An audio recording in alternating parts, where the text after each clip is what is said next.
Thank you. 자, 여러분 반갑습니다. 오늘 이제 2주 만에 찾아뵙는 지난주에 등산을 아주 건강히 잘 갔다 왔고 2주 만에 찾아뵙는 또 로마서 뜯어보기 시간입니다. 오늘 이제 5강이죠. 제 5강 시간인데 앞으로는 이 로마서 16장까지 다 끝내려면 저희가 벌써 거의 반을 달려왔죠. 5주째니까. 그래서 좀 빠바박 나가야 됩니다. 이제 빠바박 나가야 되는데 사실은 이제 앞에서 중요한 내용들 대부분 다 다뤘고 그래서 앞으로는 이제 뭐 한꺼번에 같이 볼 수 있는 그러니까 몇 장씩 볼 수 있는 그런 내용들로 이루어져 있기 때문에 뭐 크게 문제가 될 건 없고요. 그래서 오늘은 4장과 5장을 동시에 진행을 해보도록 할 건데 내용이 거의 비슷합니다. 규호 왜 웃죠? 목사님 웃기게 생겼네. 같은 방에 누나가 잠깐 들어갔어가지고 조용히 하고 빨리 나오라고. 누나가. 현철이는 이름이 현준으로 돼 있네. 현철아 음소거 돼 있어. 음소거 돼 있어요. 음소거. 네. 이게 제 노트북인데 네. 그 동생이 지금 학교 다닌다고 네. 쓰더라고. 현철이도 쌍둥이여가지고 혹시 동생이 들어와 있는 거 아니죠? 우와. 네. 재준이랑 비슷한 점이 많아요. 재준이랑 동갑인데 또 쌍둥이기도 하고. 그리고 하루빨리 복음이 잘 전해져서 동생도 교회에 올 수 있는 날을 소망해 보며 오늘 로마서 5강 시작하겠습니다. 로마서 뜯어보기 5강 5강 안 써야지. 6강 아니고 5강이에요. 한 명도 안 웃을 줄 알았다 진짜. 경찬이가 웃어줬어요. 경찬아 고맙다. 경찬아 고맙다. 자, 요즘은 살살 그렇게 하면 안 돼. 자, 파트 4. 복음으로 의롭게 된 여기까지 보이죠? 잘 안 보이나? 잘리네. 잘려요. 좀 밑으로 써야겠구나. 그러면 여기까지 해가지고 자, 파트 4 복음으로 의롭게 된 두 증인입니다. 의롭게 된 두 증인. 여기까지 보이죠? 재준이 왜 이렇게 웃는 거야? 재준이 웃는 대로 화면이 멈췄는데? 쟤 지금 어휴야 큰일 났네. 왜 저러고 있죠? 자, 복음으로 의롭게 된 두 증인입니다. 파트 4는 오늘 파트 5까지 하는 거예요. 4장 5장이니까. 자, 지금까지 나눴던 얘기들 우리가 지금까지 함께 배워봤던 내용들을 한번 복습하자면 간단하게 복습하자면 바울이 어느 교회에다가 복음에 대해서 편지를 했죠?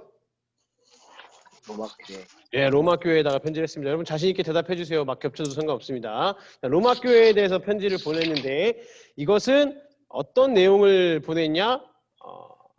하나님의 뭐가 예수님에 의해서 계시가 됐죠? 한 글자. 의. 하나님의 의가 예수님에 의해서 우리에게 계시가 됐습니다. 하나님의 의가, 그죠? 하나님의 의가 우리에게 계시가 됐고 예수님으로부터 우리가 하나님의 의를 받을 수 있다는 소식, 복음이다. 그래서 이 복음에 대해서 편지를 씁니다.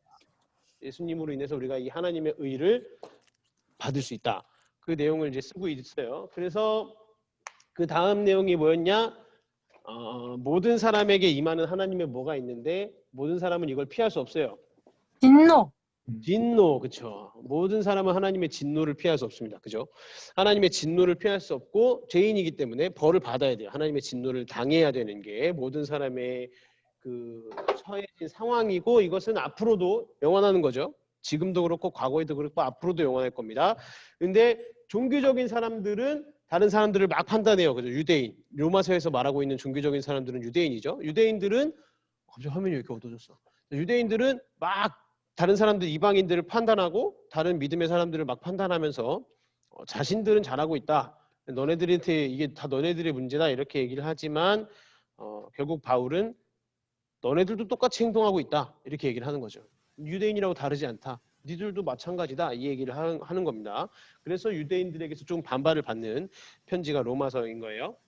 그리고 또 지난번 살펴본 내용이 거기서 또 이어져서 거기서 또 이어진 내용이 이제 하나님 앞에서 그 누구도 이 죄에 대해서 변명할 수 없다. 하나님의 진노를 당해야 되는 부분에 대해서 유대인이 됐든 믿는 사람이 됐든 뭐 이방인이 됐든 누구든지 변명할 수 없고 우리가 다 당해야 될 그런 진노이지만 우리를 대신해서 하나님의 진노를 저어주신 그 예수님을 믿으면 이제 우리가 하나님과의 올바른 관계에 나갈 수 있다. 구원을 받는다. 이 내용을 우리가 지금까지 배웠습니다. 그래서 예수님이 우리를 위해서 십자가에서 하나님의 이 진노를 대신 담당하셨고 그래서 이 대신 담당하심으로 인해서 우리가 그 진노를 받지 않게 됐고 그래서 그 예수님을 믿으면 우리가 하나님과 올바른 관계를 가질 수 있다라는 내용을 지난주까지 우리가 함께 살펴봤습니다. 그래서 오늘 이 부분에 대해서 이 복음과 믿음에 대한 부분에 대해서 우리가 좀 더 깊이 있게 좀 나눌 건데 이 믿음을 오늘 되게 잘 들으셔야 헷갈리지 않아요. 오늘 조금 헷갈릴 수 있는 내용입니다. 목사님이 이단이 되셨나 이상한 얘기를 하네. 약간 이런 내용일 수 있어요. 그래서 잘 들으셔야 됩니다. 오늘 잘 함께 나눠보면서 들으셔야 되고 궁금한 거 있으면 물어보시면서 이렇게 들으시면 좋을 것 같습니다. 자, 처음 들어가면서 간단한 질문 하나 드려볼게요. 한번 뭐 얘기를 해보셔도 좋을 텐데 내가 제일 존경하는 사람 내가 뭐 혹시 뭐 우리 가족 중에나 아니면 내 근처의 주위에서 내가 제일 닮고 싶은 사람이 누구인지를 한번 얘기해 봅시다. 자, 누구부터 얘기해 볼까? 자, 규호는 이영준. 이영준 누가 이영준이라고 했죠? 현덕인가요?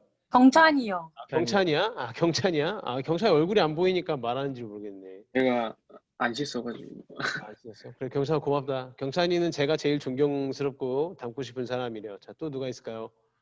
규호야. 목사님 표정이 너무 기대하는 표정이셔가지고 뭐라고? 너무 기대하고 계시는 표정 같으신데 너 기대 엄청 하고 있어. 야, 나는 벌써 나왔으니까 나 하지 말고 빨리 얘기해. 저는 이정민 집사님이요. 오, 오. 갑자기 정말 뜬금없이 이정민 집사님은 로고스 교회 집사님이신데, 이정민 네. 집사. 나중에 이 영상 꼭 보여드릴게. 교회야. 이렇게 네. 눈을 이렇게 또 이렇게 막. 자, 또 누가 있을까요? 제일 뭐 존경하는 사람, 가족 중에 아니면 뭐 그냥 내 지인들 중에라도 내 주위에 뭐 아니면 연예인도 괜찮고요. 누구나 다 편하게 한번 얘기해 보시죠. 누굴 지목하지 않아도 제가. 없으신가요? 아무도? 이렇게까지 없을 수가 있나요? 본인이 존경하는 사람이? 네, 저는 늘 설교 때도 얘기하고 늘 얘기하면 저는 유재석을 존경합니다.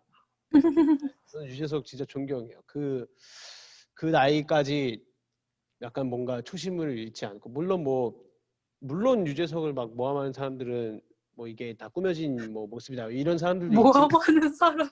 네, 그런 얘기도 있지만 그렇게 그 나이 먹도록 그 체력 관리를 하고 운동을 하면서 자기 관리를 하고 저는 이런 부분은 되게 존경스러운 부분인 것 같아요. 그게 이제 나이가 50이 되면서 저거 쉽지 않을 텐데 꾸준하게 그거를 해나가고 또 꾸준하게 미담이 들리고 다른 연예인들이 방송에 나와서도 인정해주는 형을 욕하는 사람은 본 적이 없다. 약간 이렇게까지 얘기해주는 그 유재석은 저는 되게 존경하는 사람인 것 같아요. 그래서 꼭 만나보고 싶은데 그때 그 며칠 전에 교구장님들하고 담임 목사님 교역자들하고 식사하는 자리가 있었는데 식사 초대가 있어가지고 제가 말실수를 한번 해가지고 예수님 다음으로 좋아하는 사람이 유재석이라고 얘기했다가 아이고 저런. 그럼 나는 이렇게 돼가지고 실수를 한번 한 적이 있는데 제가 그래서 되게 기지 있게 넘겼습니다. 안성우 목사님은 사랑하는 거고 이렇게 얘기를 했거든요. 없었던 것 같은데요 기지가. 그래서 아무튼 뭐 존경한 사람 누구든지 될 수 있죠. 근데 이 얘기를 왜 하냐면 오늘 제가 어저께 미리 읽어와 달라고 말씀드린 로마서 4장에 보면 2명의 복음의 모델이 나와요. 누구랑 누구죠? 아브라함. 네, 아브라함하고 모세 아닙니다. 아니었어요? 네, 아브라함하고 어제 읽으신 거 맞죠, 다들? 지금 읽었는데. 성경책을 막 뒤적뒤적 하시는 것 같은데. 모세 나왔는데. 모세도 나오는데 모세에 대해서 얘기를 하는 건 아닙니다. 바울이.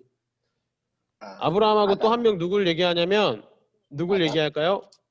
예수님이에요? 아담 예수님 아니에요, 아담. 아니고 아담은 이제 5장으로 넘어가야지 이제 조금 얘기를 하는 부분이고 4장에서는 사라인데. 살아요? 아닌데. 다윗? 안 나오나? 예, 다윗입니다. 안 나올 리가 없죠. 내 성경만 잘못된 줄 알았어요. 그러니까 뭐 다른 사람들 얘기들을 다 하고 있지만 복음의 모델로 두 명을 세운 것은 아브라함과 다윗입니다. 사실 아브라함에 대해서 더 중요하니까 더 많이 나오고 있겠죠. 아브라함에 관련된 사람도 더 많이 나오고 모세도 나오고 뭐 사라도 나오고 이렇게 아브라함을 정말 많이 얘기하지만 또 한 명의 모델로 다윗을 얘기해요. 그래서 그 두 가지의 모델이 뭔지를 오늘 함께 4장을 통해서 살펴볼 건데요. 일단은 유대인 사회에서 우리가 왜 존경하는 사람을 얘기했냐면 유대인 사회에서는 일단은 가족이 되게 중요한 기본 개념이에요. 가족. 내 가족이 짱입니다. 유대인들은. 그리고 특히 이 가족과 이 민족 사회에서 정말 추앙받는 아주 존경스러운 인물로 추앙받는 위대한 사람이 두 명 꼽자면 믿음의 조상인 아브라함하고 그리고 이스라엘의 가장 위대한 왕 다윗. 유대인들은 이 두 사람 정말 큰 사람으로 높인 사람이에요. 물론 모세도 맞습니다. 모세도 맞고 다 맞는데 이제 믿음의 조상이라는 의미에서 아브라함이고 그리고 이스라엘의 가장 위대한 왕이라는 의미에서 다윗. 이 두 사람을 굉장히 존경하고 자랑스러워하는 존재예요. 유대인이니까 예수님은 상관이 없어요. 예수님은 유대인은 인정을 안 하니까 그냥 선지자라고만 바라보니까 예수님에 대해서 그렇게 높이지 않고 아브라함과 다윗을 되게 굉장히 자랑스럽고 위대한 존재로 생각을 합니다. 그래서 이제 존경하는 사람들 한번 꼽아본 거예요. 우리는 누구를 존경하는지. 자, 그러니까 저에게 있어서 유재석이 이제 유대인들한테는 아브라함 같은 그런 존재인 거죠. 그런 느낌인 거예요. 자, 그래서 우리가 이제부터 오늘도 10가지 질문을 통해서 함께 나눠볼 건데 4장에서 5가지, 5장에서 5가지 이렇게 해서 10가지 질문인데 첫 번째, 자, 이거는 그냥 답이 없습니다. 우리의 생각을 한번 들어보는 거예요. 믿음은 무엇인가? 그리고 믿으면 무엇이 좋은가? 이것도 여러분들이 좀 대답을 해주셔야 풀릴 수 있는 질문입니다. 그래야 지금도 빨리 나갈 수 있어요. 자, 믿음은 뭐라고 생각하세요? 믿음. 오늘 우리가 이거 하나만 사실은 진짜 정립 잘해가도 그럼 배운 게 많은 겁니다. 이게 그래서 이따가 이 질문이 또 나올 거예요. 우리가 배우고 나서. 근데 배우기 전에 한번 살펴보자는 거죠. 나는 믿음이 뭐라고 생각하는지. 제가 또 한 명씩 지목하면 창피하니까 자유롭게 한번 얘기해 보시죠. 자, 믿음은 무엇인가? 믿음이 뭘까요? 의지하는 거. 의지하는 거. 답이 없어요. 그냥 자기가 생각하는 거를 얘기하시면 됩니다. 그 목사님 상매 그 참 하나님과 그 아들 아는 거. 아, 예. 참 하나님과 지금도 그 아들. 상매신가요? 그럴걸요? 참 하나님과 그 아들 아는 것. 믿음. 또 하나만 더 얘기해 볼까요? 확신이요. 믿음은- 확신. 확신. 확신. 자, 이런 걸 우리가 믿음이라고 생각을 합니다. 그죠? 의지하는 거, 확신하는 거, 참 하나님과 그 아들을 아는 것. 믿음. 그럼 이렇게 믿으면 뭐가 좋아요? 천국 가요. 천국 가요. 예, 천국 갑니다. 이건 자리 없으니까 쓰지 않을게요. 또 다 동의하시는 생각인가요? 믿으면 천국 가는 것만 좋아요? 그렇게 살게 될 수 있습니다. 내재적인 그렇게 동기가 살게 될 수 있어서 좋습니까? 예, 좋습니다. 자, 1번 질문 아주 간단하게 해서 넘어가 볼게요. 이건 답이 없으니까 자신의 생각을 적고 물어보시면 돼요. 자신의 생각을 생각해 보는 거예요. 자, 우리가 믿음을 이렇게 바라보고 있어요. 이게 오늘 강의가 끝나고 어떻게 좀 더 정립이 될지를 한번 봅시다. 두 번째 질문. 뭐 쓰는 것마다 다 별로 잘 안 나오네. 바울은 지금 복음의 첫 번째 모델로 누굴 얘기한다 그랬죠? 아브라함. 아브라함을 얘기해요. 아브라함을 모든 유대인의 조상인 아브라함을 복음의 첫 번째 모델로 예를 들고 있는데 여기서 되게 중요한 개념이 뭐냐면 바울이 두 번째 질문입니다. 아브라함은 의롭다 하심을 받은 것에 대해서 무엇을 발견했는가? 우리가 이걸 좀 살펴봐야 됩니다. 질문이 좀 길죠?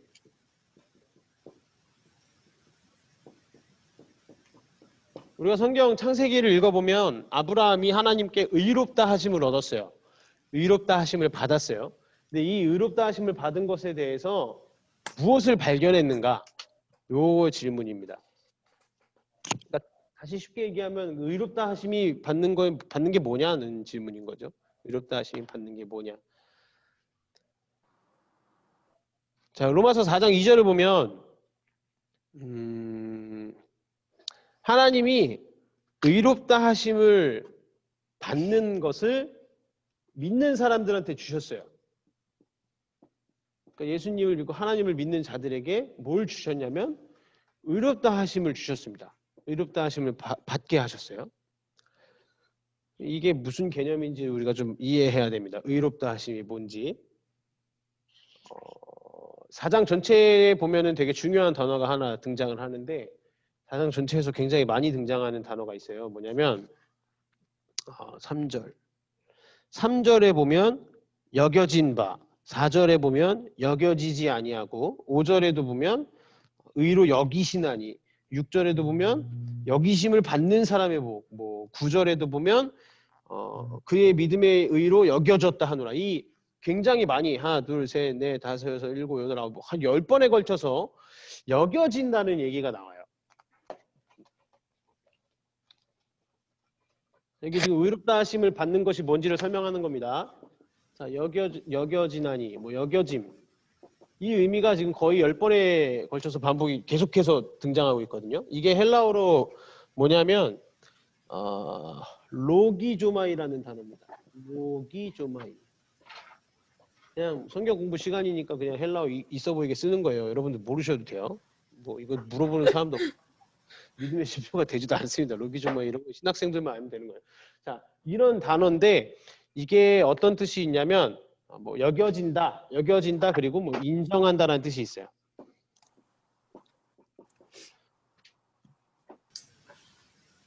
그리고 이게 회계적인 용어로 쓸 때 기도하는 회계 말고 돈 회계적인 용어로 쓸 때 무엇으로 치다라는 의미가 있습니다. 무엇으로 치다 이런 의미가 있어요. 다시 말해서 이 여겨진다는 의미가 뭐냐면 원어적인 의미로 설명을 하자면 그러니까 우리나라 말이 사실 되게 어렵게 번역을 해놓은 거예요. 원어적인 의미로 하자면 목사님, 호중이 형이 튕겼다고 다시 수락을 해드립니다. 네. 이게 쓸 공간이 참 화면에 나와야 되니까 한정돼서 힘드네. 그 옆에다 하셔도 되는데? 아 그래요? 제가 지금 화면을 띄워놨고 옆에가 안 보여서 공간이 여기까지 나오는구나. 내 얼굴 네. 보지 말아야겠다. 자, 그래서 이 여겨진다는 게 원래 헬라어 원어적인 의미로 보면 뭐냐면 이전과 다른 신분으로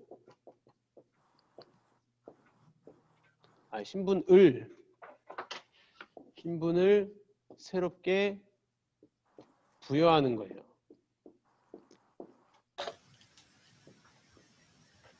이게 여겨짐입니다.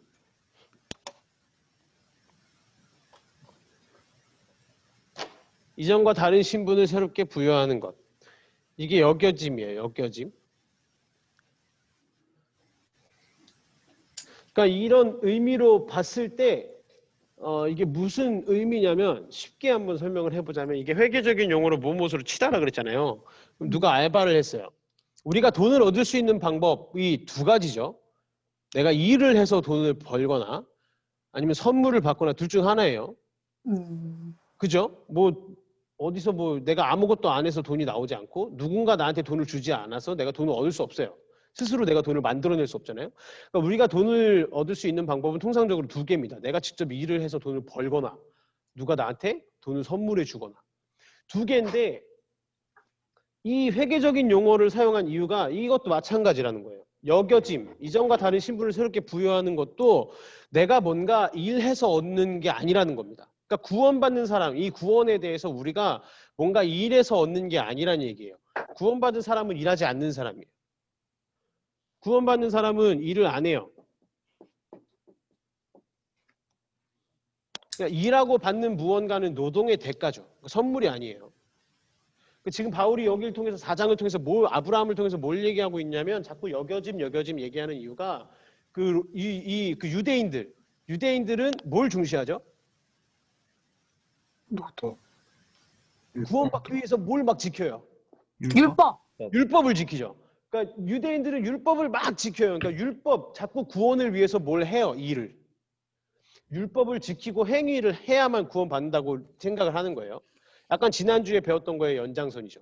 그러니까 유대인들은 계속해서 뭔가를 지키고 하나님 내가 이 정도는 지켰습니다. 내가 이 율법을 잘 이끌어 나갔습니다. 율법을 잘 행하면서 살았습니다. 그러니까 저는 구원받겠죠? 이게 되는 거예요. 근데 바울은 그게 틀렸다라고 얘기하는 겁니다. 구원받는 사람이 뭔가 일을 해서 구원을 받아야 된다면 그건 선물이 아니라 그 일에 대한 대가인 거죠. 구원은 대가가 될 수 없다는 얘기라는 거예요, 바울이. 구원받는 사람은 순종을 이 구원을 위한 방편으로 의지하지 않는다는 겁니다. 순종해야 되는 건 맞는데 이 순종으로 인해서 구원받는 건 아니란 얘기예요. 이게 되게 중요한 차이입니다. 여러분 잘 이해하셔야 돼요. 순종을 해야죠. 우리가 하나님의 말씀에 순종해야 되고 주님의 말씀에 순종해야 되는 거 맞아요. 그렇지만 이 순종이 구원을 위한 필수 조건이 되는 건 아닙니다. 그러니까 순종 못해도 괜찮은 거죠. 근데 유대인들의 입장에서 순종 못하면 구원 못 받는 거예요. 그 차이가 있는 겁니다. 우리는 순종 못해도 괜찮아요. 순종을 당연히 마땅히 해야 되는 거지만 못해도 괜찮습니다. 여기서 차이가 있어요. 유대인들은 못하면 안 돼요. 율법에 순종하지 못하는 순간 구원받지 못하니까. 우리는 그렇지 않다는 거죠. 하나님께 구원의 방법이 있는 거고 하나님께 구원의 방법이 있고 그리고 우리의 노력과는 그것이 아무런 상관이 없다는 것을 아는 사람이 구원받은 사람이라는 거예요. 뭔가 내 순종에 의지하고 내 율법 행동에 의지하고 이런 게 아니라 내 노력과는 아무런 상관없이 하나님께 그 구원의 방법이 있구나라는 것을 인정하는 사람이 온전하게 구원받은 사람이라는 겁니다. 그러니까 아브라함이 가졌던 믿음이 아브라함이 그 여겨졌던 그 믿음이 만약에 어떤 단순한 순종과 행위였다. 뭐 자기 아들 이삭을 바쳤고 그래서 이삭을 죽이려고 했고 막 하나님이 뭐 하라 그래서 진짜 그거대로 막 그 자기의 막 친척 아버지 집을 떠났고 이런 순종과 행위가 그의 믿음이 됐다면 아브라함은 자랑을 했을 거예요. 하나님 내가 이 정도는 했습니다. 100세 만에 얻은 아들을 하나님께서 달라 그러셔서 제가 죽이려고 그랬어요. 이 자랑이 됐을 거예요. 그러나 모든 사람은 하나님 앞에서 자랑할 게 없죠. 지금 그 바울이 지금 이 얘기를 하고 있는 겁니다. 믿음이 순종이라는 생각은 잘못된 생각이라는 거예요. 이 믿음이 순종이 되려면 그 순종한 것에 대한 자랑이 생겨요. 그러나 믿음은 순종이 될 수 없는 거죠. 모든 사람은 하나님 앞에서 자랑할 게 없고 죄인이기 때문에. 그래서 아직도 지금 이 시대에도 유대인 학자들은 이 바울의 로마서를 이해하지 못합니다. 인정하지 않아요. 바울의 말이 틀렸다라고 얘기해요. 유대인 학자들은. 왜냐하면 자기들이 믿는 바에서는 그 율법을 지키는 것이 정말 중요하거든요. 율법을 지키는 것이 구원받는 길이거든요. 그러니까 바울의 율법과 순종에 대해서 율법과 행위에 대해서 갈라놓는 이 로마서의 복음을 율법학자들은 유대인 학자들은 인정하지 않는 거죠. 그런데 이거는 사실 진리입니다. 우리 개신교가 믿는 진리예요. 아브라함이 한 것은 뭐냐? 아브라함이 행위도 했고 뭐 순종도 했고 다 했어요. 그러나 결과적으로 봤을 때 아브라함이 한 건 딱 하나입니다. 이게 뭐야? 아브라함이 한 건 딱 한 가지예요. 이 한 가지 안에 그 한 가지의 모습으로 행위와 순종이 나온 걸 뿐이에요. 그 한 가지는 그냥 믿은 거예요. 아브라함이 한 건 하나님을 믿은 것밖에 없어요. 이 믿음의 모습으로, 이 믿음의 결과로 행위와 순종이 나온 것뿐이지 아브라함이 행위를 했고 아브라함이 순종을 한 개념이 아닙니다. 이 개념을 잘 이해하셔야 돼요. 아브라함은 그냥 하나님을 믿은 거예요. 창세기 15장을 보면 이제 아브라함이 자녀를 낳을 때 얘기가 나, 이삭을 낳을 때. 창세기 15장 1절에서 6절로 가보면 재준이가 한번 창세기 15장을 펴보시죠. 바로 있나요? 네? 네, 창세기 15장 한번 봐보세요. 1절부터 6절까지만 한번 빠르게 읽어봐 주실래요? 네. 이후에 여호와의 말씀이 환상중에 아브라함에게 임하여 이르시되 아브라함아 두려워 말라 나는 내 방패요 너의 지극히 큰 상급이니라. 아브라함이 이르되 주 여호와여 무엇을 내게 주시려 하나이까 나는 자식이 없사오니 나의 상속자는 이 다메섹 사람 엘리에셀이니이다. 됐어요. 예, 여기까지 읽으면 될 것 같아요. 6절까지 또 너무 기니까. 자, 그래서 이게 지금 무슨 내용이냐? 우리 다 아는 내용이죠. 아브라함이 자녀가 없었어요. 아내는 불임이었습니다. 나이를 먹어서 불임이 됐어요. 사라가. 그런데 하나님이 무슨 약속을 주시냐? 이제 뒤에 4절, 5절, 6절에 보면 하나님이 아브라함한테 무슨 약속을 주시냐? 네 아들이 있을 거고 너에게 수많은 후손이 생길 거다. 하늘에 너가 셀 수 없는 별과 같이 많게 하겠다. 이 약속을 주시는 거예요. 자긴 지금 100살이 되도록 아들 한 명이 없는데. 이게 아브라함한테 있어서 얼마나 말도 안 되는 얘기예요. 지금 자기는 100살이 넘도록 아들 한 명이 없어요. 자녀가. 한 명이 없는데 네 후손이 별과 같이 많아질 거래요. 하늘에. 이게 지금 아브라함 입장에서 완전 콧방귀 끼고 말도 안 되는 얘기일 수 있어요. 그런데 아브라함이 한 것은 뭐냐? 그냥 믿음이에요. 그 하나님을 믿은 거예요. 그 하나님을 믿은 건데 어떤 걸 믿은 거냐? 하나님의 약속을 믿은 겁니다. 이 개념이 정말 중요해요. 오늘 이 약속의 개념이 오늘 진짜 중요합니다. 아브라함은 그냥 하나님의 약속을 믿은 거예요. 그 약속을 믿으니까 거기에 순종하게 되고 그 약속을 믿으니까 떠나갈 때 떠나는 거고 그 약속을 믿으니까 이거 하라 그랬을 때 하는 거예요. 아브라함이 한 건 이거밖에 없어요. 하나님의 약속을 믿은 거.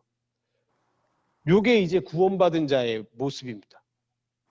우리가 자꾸 우리의 삶에서 뭔가 복음이 나타나지 않고 뭔가 막 자꾸만 힘들어지고 막 이런 이유가 이걸 안 하면서 자꾸 이걸 하려고 그래서 그래요. 하나님의 약속은 안 믿으면서 자꾸 뭔가 순종해 보려고 그냥 막 해보려고. 아 오늘 주일날 말씀 설교에 목사님이 뭐 하라 그랬지, 거짓말하지 말라 그랬지, 거짓말 안 해야지. 하나님의 약속을 안 믿으면서 그냥 거짓말만 안 해보려고 막 하니까 또 넘어지는 거예요. 이 하나님의 약속을 믿는 게 그냥 이게 답니다. 이걸 하면 이건 자연적으로 따라오는 거예요. 지금 바울이 그 얘기를 하는 겁니다. 그거를 아브라함을 통해서 지금 증명하고 있는 거예요. 바울이 아브라함의 믿음에 대해서 그에게 의로 여겨진 바 되었다라고 얘기해요. 의로 여겨진 바 되었다라고 얘기하는데 이게 무슨 의미인지가 되게 중요합니다. 의로 여겨진 바 되었다. 아까 여겨짐. 이 여겨짐이 결국에는 뭘 얘기하는 거냐면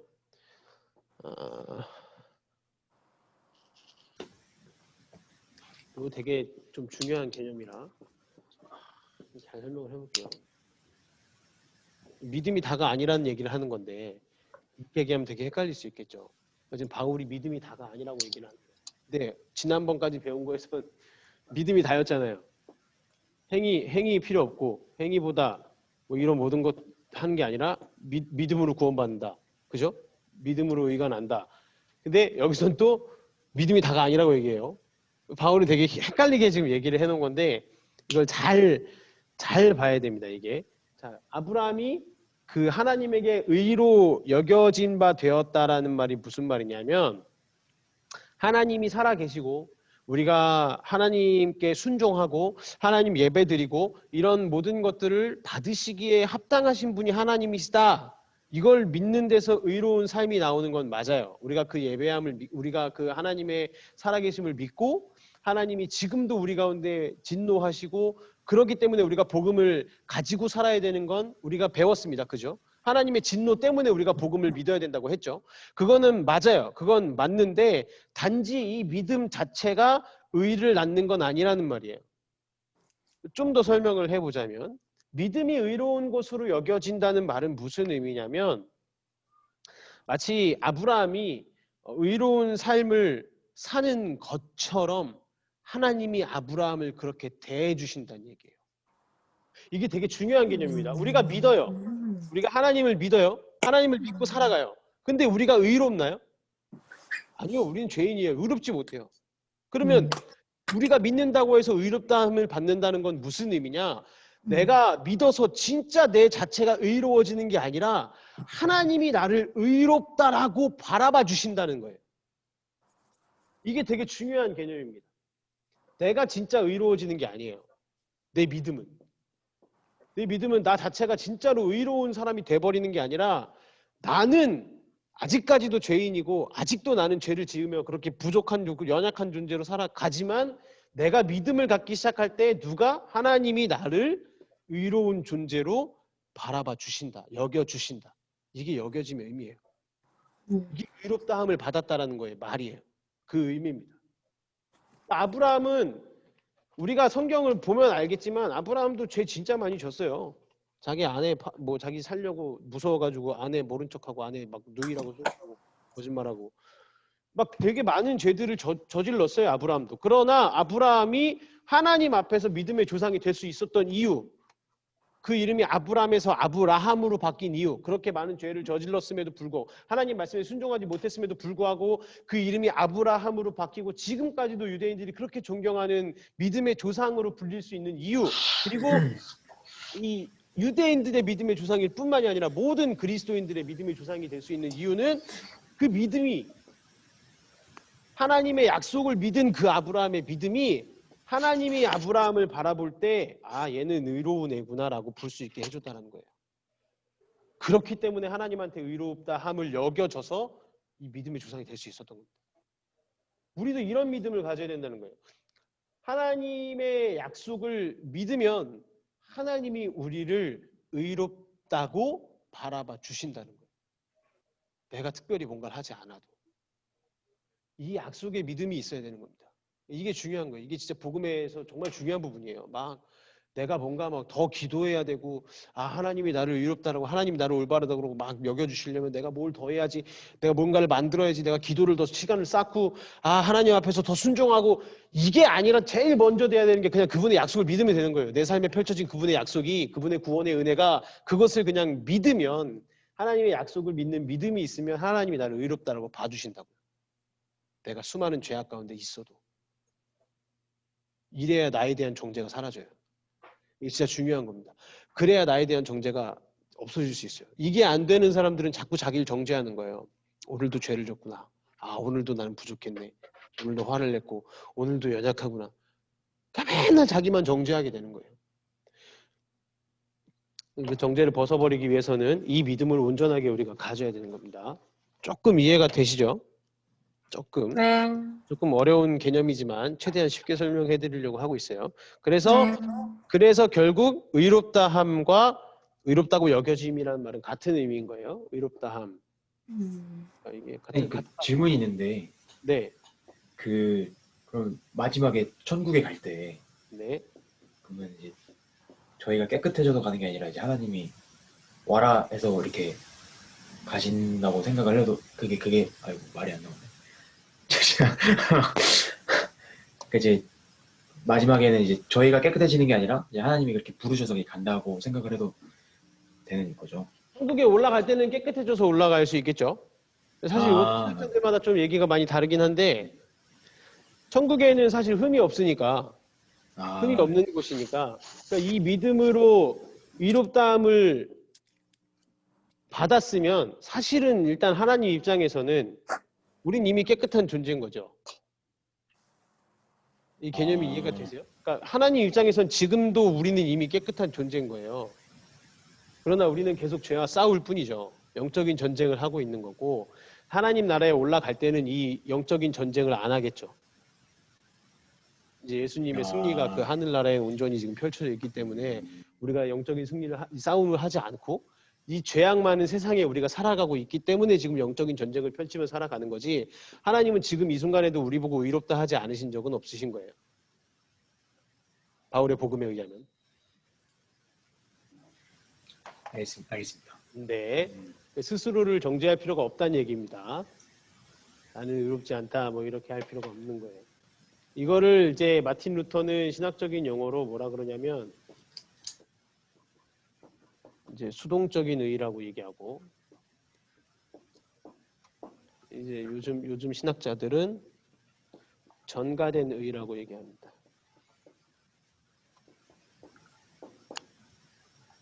수동적인 또 비슷한 얘기죠. 하나님으로부터 받은 수동적인 의이고 하나님이 나를 그렇게 여겨 주신다는 거니까 수동적인 의미고 전가됐다. 하나님으로부터 나에게 넘어왔다. 하나님이 나를 그렇게 여기셨기 때문에 넘어온 거예요. 이렇게 지금 표현을 하기도 해요. 신학적인 용어인데 알고 넘어가시면 됩니다. 계속해서 봐볼게요. 오늘 좀 비슷한 내용이기 때문에 쭉 보다 보면 좀 더 이해가 더 잘 될 수 있어요. 세 번째 질문.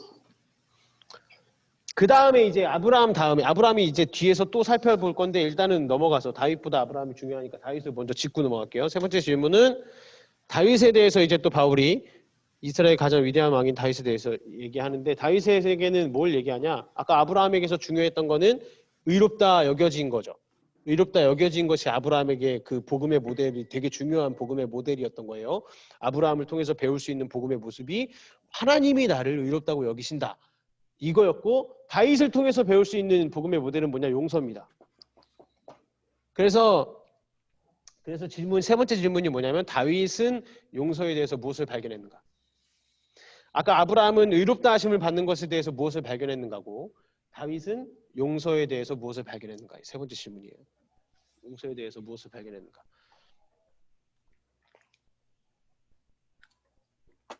자, 사실 아브라함하고 되게 비슷한데요.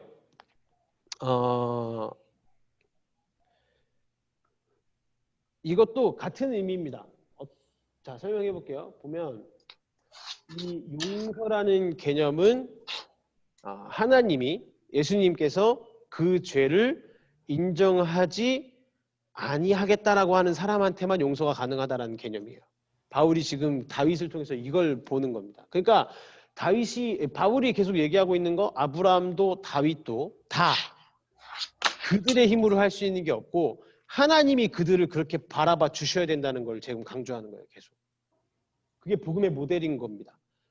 그러니까 용서도 마찬가지인 거예요. 용서도 막 사람이 용서하고 사람이 할 수 있는 게 아니라 하나님이 그 사람을 그 사람의 죄를 인정하지 않겠다. 내가 너의 죄를 인정하지 않겠다라고 말해주는 사람에게 용서가 가능하다는 얘기를 하는 겁니다.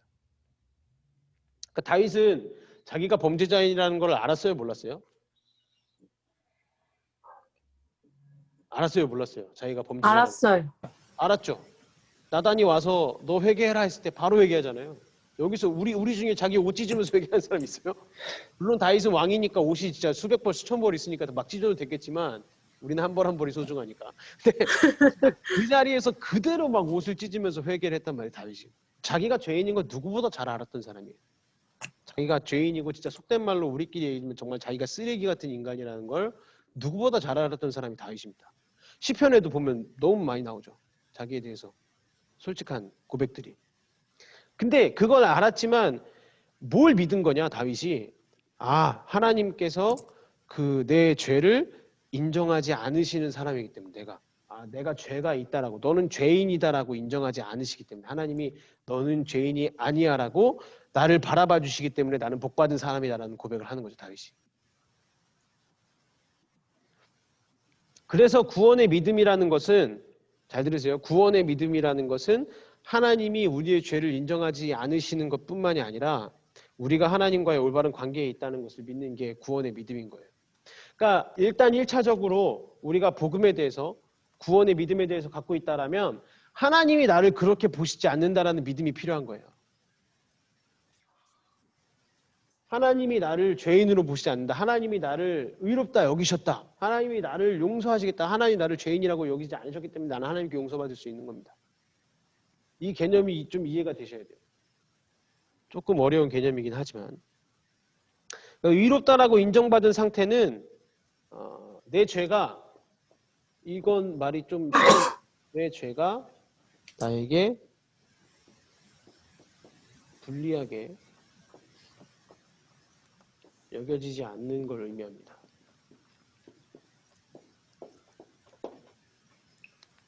그러니까 이게 의롭다라고 인정받은 상태예요. 내가 하나님 앞에 의롭다라고 여겨졌다. 내 죄가 나에게 불리하게 여겨지지 않는 상태입니다. 그러니까 내 죄 때문에 내가 구원을 못 받는다. 내 죄 때문에 내가 천국에 들어갈 수 없다. 내 죄 때문에 하나님 나를 사랑하시지 않는다. 내 죄 때문에 나는 벌을 받고 있다. 내 죄 때문에 하나님 나를 심판하신다. 다 잘못된 구원입니다. 이거는 믿음이 없는 거예요. 잘못된 믿음 갖고 있는 거죠. 내 죄가 나에게 불리하게 여겨지지 않는 상태가 구원받은 상태고 하나님께 의롭다 하심을 받는 상태예요. 그러니까 구원받는 사람은 모두 하나님께 의롭다함을 이미 얻은 상태입니다. 내가 구원받았다는 걸 믿는다면 여러분들 마찬가지예요. 여러분들이 구원받았다는 사실을 믿는 사람이라면 이미 하나님은 여러분들 한 사람 한 사람을 의롭다고 여겨주신 거예요. 근데 그걸 자꾸 내가 믿지 못하고 내 죄 때문에 뭔가 이루어지지 않고 내 죄 때문에 뭔가 내가 아프고 내가 죄를 지으면 절대로 막 죽어서도 안 되고 막 이렇게 생각을 하게 된다는 거죠. 그러면 그 순간 이 죄라는 행위를 붙들게 되는 거예요. 바울이 얘기하는 개념은 그겁니다.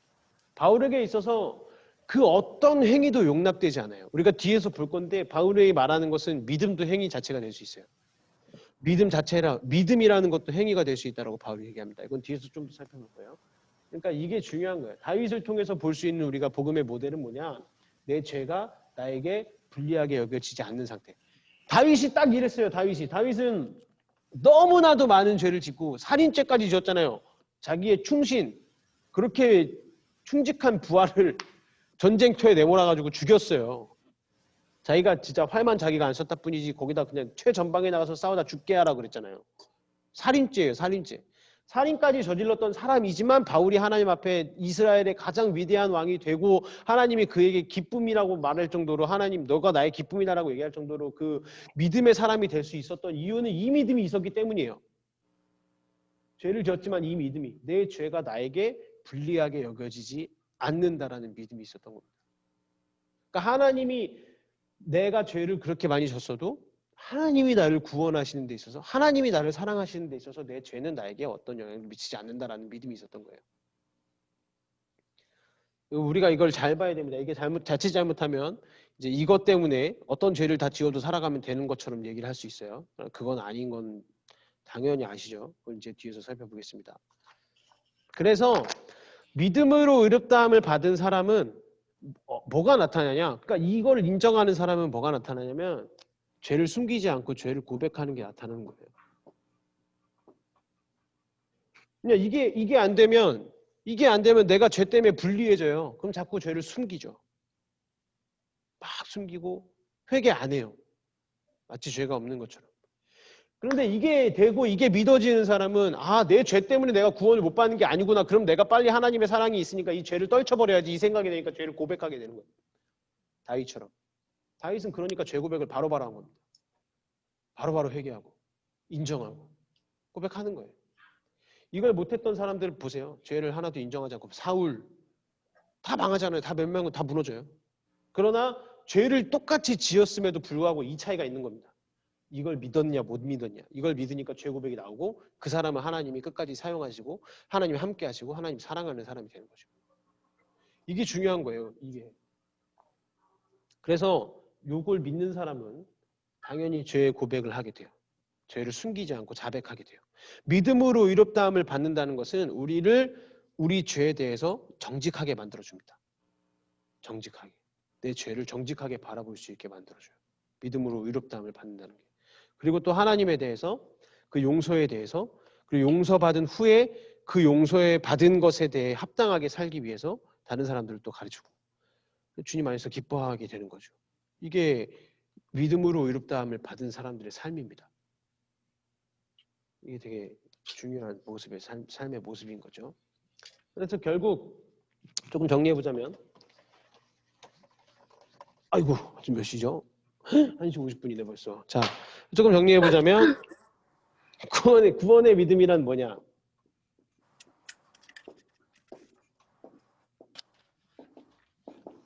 구원의 믿음이란 것은 이 로마서 4장 5절 말씀을 보면 이를 아니할지라도 경건하지 아니한 자를 의롭다 하시는 이를 믿는 자에게는 그의 믿음을 의로 여기신다. 이렇게 돼 있어요. 그죠? 이를 아니할지라도 율법을 지키지 않고 아무것도 하지 않을지라도 행위를 하지 않을지라도 순종하지 않을지라도 경건하지 아니한 자를 의롭다 하시는 하나님을 믿는 자에게는 그의 믿음을 의로 여기신다. 하나님이 의롭다라고 봐주신다는 거죠. 그러니까 5절 말씀을 근거해서 보자면 행위와 믿음을 구원받지 않는 거예요. 행위와 믿음으로 뭔 말이야 이게. 자, 구원의 믿음 자체가 의가 아니란 얘기입니다. 이 자체는 의가 아니에요. 지금 1, 2, 3번 정리예요? 아니면 3번 정리예요? 1, 2, 3번 정리라고 보셔도 됩니다.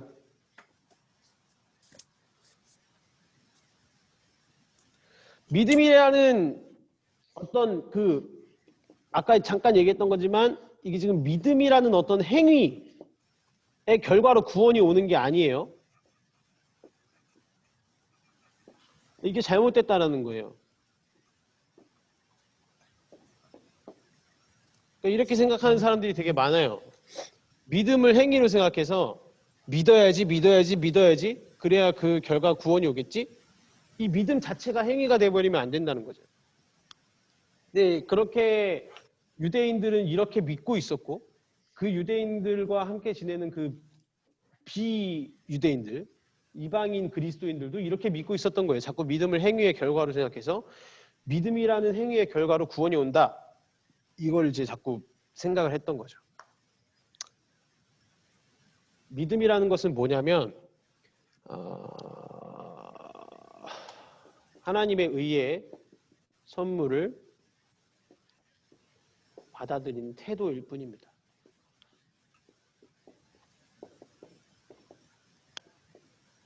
이게 믿음이에요. 바울이 말하는 믿음은 그 믿음이 행위가 되는 게 아니고 믿음은 그냥 태도입니다. 태도.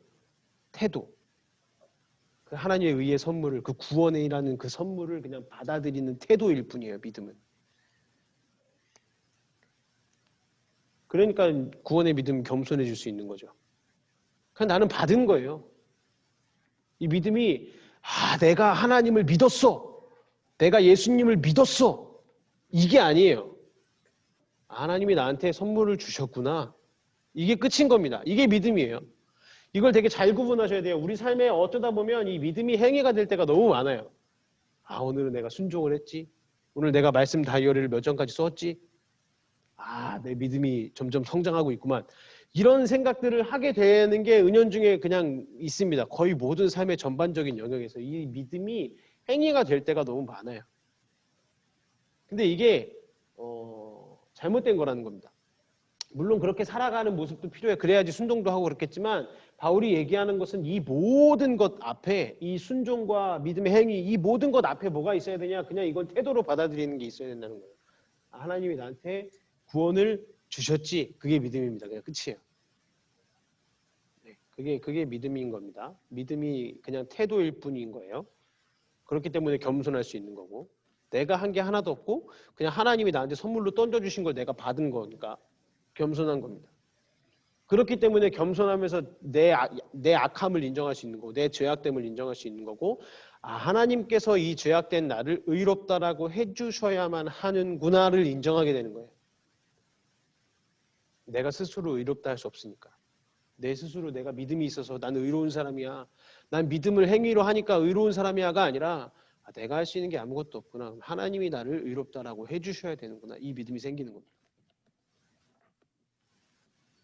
그래서 로마서 4장 5절에서는 구원받는 믿음이 이렇게 이루어졌다라고 얘기를 하는데 어떻게 이루어졌다라고 얘기를 하냐면 한 종류의 믿음이 끝나고 다른 종류의 믿음이 시작되는 것이라고 얘기를 해요.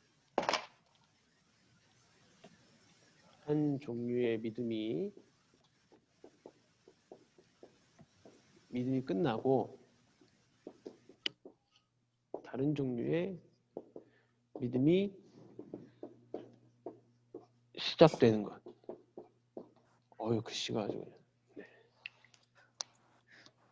이게 구원받는 믿음이 이루어지는 방법이라고 얘기합니다. 바울은. 구원받는 사람들은 다시 말씀드리지만 일하지 않아요. 구원받는 사람들은 일하는 사람들이 아닙니다.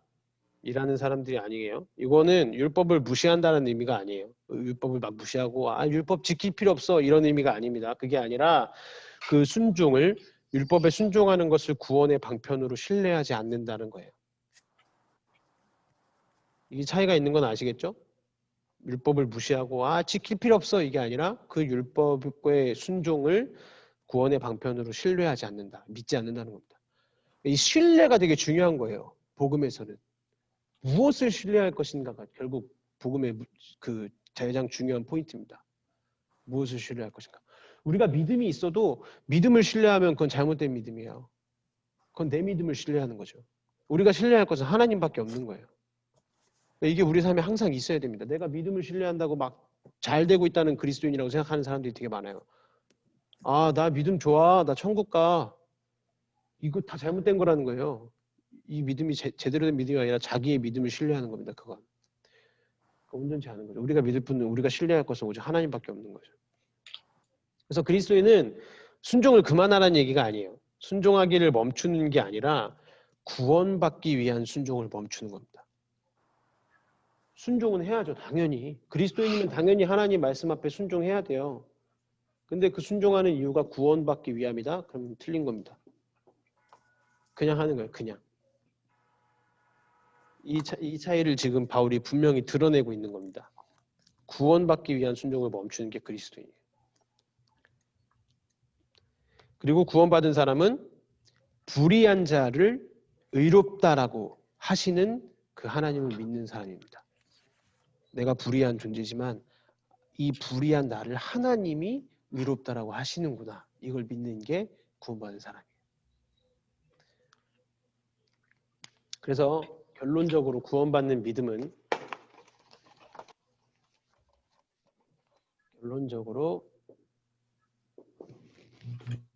구원받은 믿음은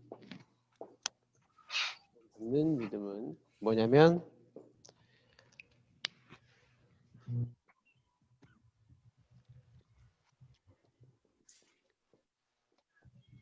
설교 때는 되게 많이 얘기하죠. 신뢰하는 대상의 전환입니다. 우리의 구원받는 믿음은 우리의 신뢰의 대상을 바꾸는 거예요. 그게 구원받는 믿음을 가지는 방법입니다. 내가 신뢰하는 모든 것, 모든 대상을 전환하는 거예요.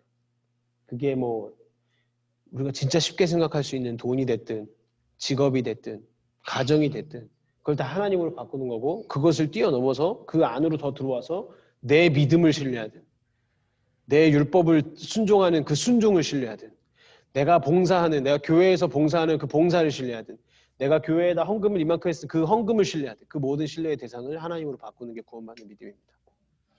다 필요 없어요. 그냥 하나님을 믿는 게 구원이에요. 그게 복음입니다. 다른 건 다 필요 없어요. 다른 걸 믿을 수 있는 게 없어요. 바울이 그 얘기를 하는 겁니다. 그래서 우리가 이건 믿을 수 있어요. 하나님 살아계시고 하나님 사랑이시고 그래서 날 사랑하시고 하나님 거룩하신 분이시다. 이거 아주 굳세게 믿을 수 있어요.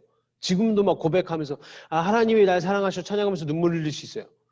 믿을 수 있어요. 하나님 경외할 수도 있고 예배 드릴 수 있습니다.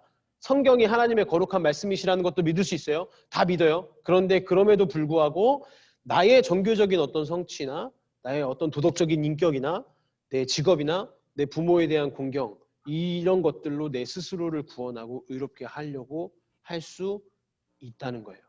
하나님을 믿어도 하나님을 경외해도 이걸 바꾸라고 바울이 얘기하는 겁니다. 하나님을 믿으면서 그런 걸 안 하는 게 아니에요. 내가 하나님이 살아계심을 믿고 하나님 내 구원자님 믿어요. 믿으면서도 자꾸 뭔가 내 그 종교적인 행위로 내 구원을 뭔가 입증하려고 하고 자꾸 내 도덕적인 인격을 갖추는 것으로 인해서 내가 구원받아 보려고 하고 내가 이런 직업을 갖는 걸로 그런 뭔가 눈에 보여지는 걸로 자꾸 내 구원을 의롭게 하려고 하는 모습이 동시에 존재할 수 있다는 겁니다. 근데 이거 잘못됐다라고 바울이 얘기하는 거예요. 신뢰의 대상을 하나님으로 전환하는 것이 온전한 구원의 믿음이라고 바울이 얘기를 하는 거예요. 여러분 제가 이렇게 질문하면 뭐라고 대답하실래요? 이 질문을 꼭 이렇게 기억하시고 자꾸 던져보셨으면 좋겠어요. 여러분 살아가시면서. 무슨 질문이냐. 이게 제가 훈련받았던 전도폭발에서 했던 질문인데요. 처음에 이 전도 대상자를 만나면 던지는 질문이에요. 뭐냐면 오늘 밤 죽어서 하나님 앞에 섰을 때 오늘 여러분들이 죽어서 하나님 앞에 섰을 때 하나님이 만약에 너를 왜 내 천국에 내가 들어보내야 되냐? 너 왜 천국 가야 돼? 내가 왜 너를 내 천국에 들여보내야 되지? 라고 물어보신다면 여러분 뭐라고 대답하실래요? 이 대답이 되게 중요하다는 거예요. 이 대답이 온전하지 않으면 구원받지 못한 사람이라고 구원은 받았지만 복음에 대해서 제대로 이해하지 못한 사람이라고 생각합니다. 이 대답이 제대로 되지 않으면. 죽어서 하나님 앞에 딱 섰는데 하나님이 내가 너를 왜 천국에 들여보내야 돼? 그럼 여러분 뭐라고 대답하실래요? 규호 너 뭐라고 대답할 거야?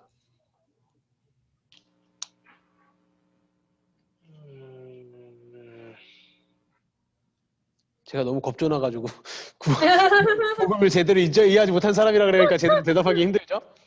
자, 대다수의 교인들은 세 가지로 대답합니다. 첫 번째, 저는 좋은 그리스도인이 되기 위해서 최선을 다했기 때문에 저는 천국 가야 됩니다. 자기가 뭐 뭐 성경도 많이 읽었고 기도도 많이 했고 하나님 믿으려고 막 했었고 기도원도 다녔고 금식도 했고 좋은 그리스도인이 되기 위해서 최선을 다했기 때문에 저는 천국 가야 됩니다. 하나님. 두 번째, 나는 하나님을 믿었고 저는 하나님의 뜻을 행하기 위해서 노력했어요. 저는 천국 가야 됩니다. 두 번째.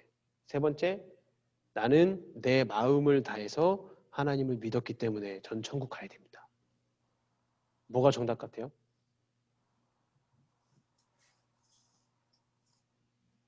낚이지 않으셨습니다. 여기 정답 없어요. 다 잘못된 겁니다. 첫 번째, 두 번째, 세 번째 다 잘못된 거예요. 마치 보면은 세 번째가 정답이라고 얘기하는 사람이 많아요. 아, 저는 내 마음을 다해서 제 마음을 다해서 하나님을 믿고 하나님을 섬겼기 때문에 전 천국 가야 됩니다. 이게 정답이라고 생각하는 사람이 되게 많아요. 틀렸습니다. 첫 번째 거는 행위에 대한 구원이에요. 내가 좋은 그리스도인이 되려고 내 행위로 애썼기 때문에 행위에 대한 구원이에요. 두 번째 거는 내 믿음 위에 행위를 더한 구원입니다. 믿음 위에 행위를 더해버린 구원이에요. 그래서 나는 하나님을 믿었고 하나님의 뜻을 행하기 위해서 노력했기 때문에 천국 가야 됩니다. 내 믿음이 있었는데 그 믿음 위에 내 행위를 더했어요. 그래서 천국 가야 돼요. 행위 위에 믿음 위에 행위를 더한 구원이고 마지막 것은 믿음이 행위가 된 구원입니다. 내가 믿었기 때문에 천국 가야 됩니다. 그 믿음이 행위가 돼버린 거예요. 그 사람한테. 믿어서 천국 가야 된다? 내가 믿어서 천국 가야 됩니까? 아니요. 여기에 대한 정확한 대답이 없으면 이제 어떻게 되냐? 이 세 가지로 대답하는 사람들은 이제 이걸 이루지 못했을 때 그 행위가 제대로 이루어지지 않고 내가 뭔가 오늘 늦잠 자가지고 교회를 못 갔어요. 그러면 이제 불안해져요. 근심하게 되고 아 코로나 때문에 교회를 가야 되긴 가야 되는데 교회 못 간다? 그러면 자신감이 결여되고 영적인 교만이 생기고 비판과 그런 여러 가지 과민 반응이 생기고 도덕적인 일탈이 벌어지고 그렇게 되는 거예요. 그러니까 점점 삶이 무너지는 거죠. 이 질문에 대한 올바른 대답은 이거밖에 없습니다. 야 하나님이 와가지고 내가 너를 내 천국에 왜 들여보내야 되니? 영준아 얘기해봐. 그럼 이렇게 대답하시면 돼요. 하나님 왜냐하면요. 저를 구원해 주신다는 하나님의 약속을 믿기 때문입니다. 이게 답이에요. 하나님의 약속을 믿기 때문에 구원받는 겁니다. 이 약속을 믿는다라는 그게 꼭 들어가. 이 개념이 꼭 이해돼야 돼요. 약속을 믿는다. 그냥 단순히 내 믿음이 있기 때문에 내가 구원받습니다. 이게 아니에요. 하나님이 나를 구원하시겠다라는 그 약속. 하나님이 나를 구원하셨다라는 그 약속. 하나님이 예수 그리스도를 보내셔서 십자가에서 죽으시고 부활하셔서 내 죄를 모두 가져가셨고 내 죄를 담당하셔서 내가 구원받고 내가 부활합니다라는 하나님이 주신 그 구원의 약속을 내가 믿기 때문에 저는 천국에 갑니다. 라고 얘기하는 사람이 복음을 제대로 이해하고 있는 사람인 겁니다. 여러분이 하나님의 약속을 신뢰하시는 삶을 회복하셔야 되는 거예요. 그러면 자, 속도를 좀 내보죠. 그러면 자 믿음으로 의롭다함을 받을 때